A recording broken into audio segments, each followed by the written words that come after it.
xukuumada beelo deegaanada koonfur galbeed Soomaaliya way bageeka magaalada Baydhabo ka qobadeena munaasabada iyo Caleemasaaray gudoomiyaha ururka dhalinyarada ee beela way banaa ku qayb galay malaagyo oday dhaqameedyo iyo dhalinyaro way buuha malaaga beela way bawsuun ku hadalaya munaasabada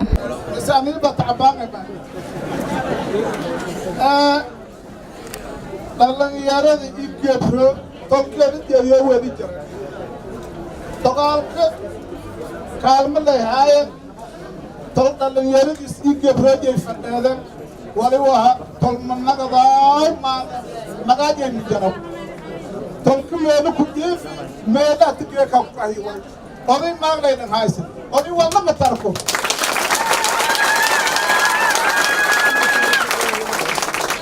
tolkooda dhalinyaradiis irkan asirtidiis gabrajaysi sulman malag wali kuwina dhanki doohol maalintii gorwaan isku rideen maalintii fadaan hortay kaare malag wali kuwina doohol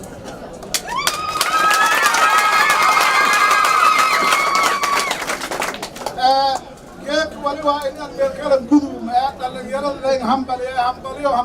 dhinaca kale taana kumid ee dhalinyarada ku qayb galay munaasabadooda iska jaran bilaan imagala iyayoona ku hadaleen sidii on aragayaan gudoomiyaha lang magacaawi beelyo iyo Caleemasaarka yahdillahu fala mudilla lah wa man yudlil fala hadiya lah wa ashhadu an la ilaha illa Allah wa ashhadu anna Muhammadan abduhu wa rasuluhu amma ba'du assalamu alaykum wa rahmatullahi wa barakatuh أخواني في الله ما ينسكويرني جيك مالين تانغتون روغني إلهي وقتني نسيي والله رو من ملي سامل رو وقت هورون الله كشقي دبدن إلهي خيري حسنات كسيها كشقيين لكن ولا ودلدلال اللي يقولون بعد الصلاة ليكم وقفتوا هذا الله يعني شعورتان ونجيك من نوعي قدومي شريدي نونا يعني ونجيك تركان رتيس والقصد من يسوب يوم نبقى صلاة الله السلام عليكم نذيك لانجلي موسى ونوصول مكوكيم يريني أما يد غير ذا نرتين نجيك والقصد ونعرف أن بمي يد قلبها نكجرة أما يد قلبها نملوذا شعورتان أنتم مدعو حميد وتنبيل الفديد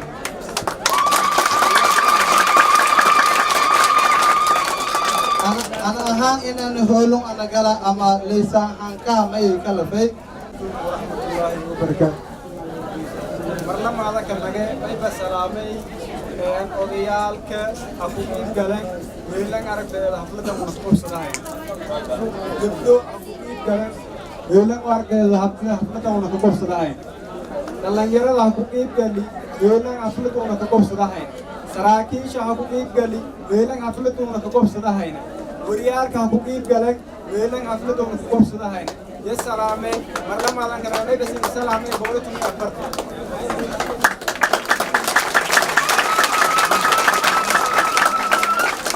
ما هتسنتين أول كيلو لما بقول ما هتسنتين ما دام يسنو أجيتك ولا يوردوكم على حرب يعني طلبنا هتويني وأتني كيك أنت جايسني ما دام يسنسي كويتني أنو أجيتك هنيتا وايتن odayaalkeen dhalinyarada maamooyinkeen gabdhooyinkeen saraakiileen maadaama ardayda noo edinteen waan hana dhawaayteen sidii una niin doorteen haddana niinka qaadeen boqolkiiba boqol yasi kumaandagay Ismail Ahmed JTV Baydhabo.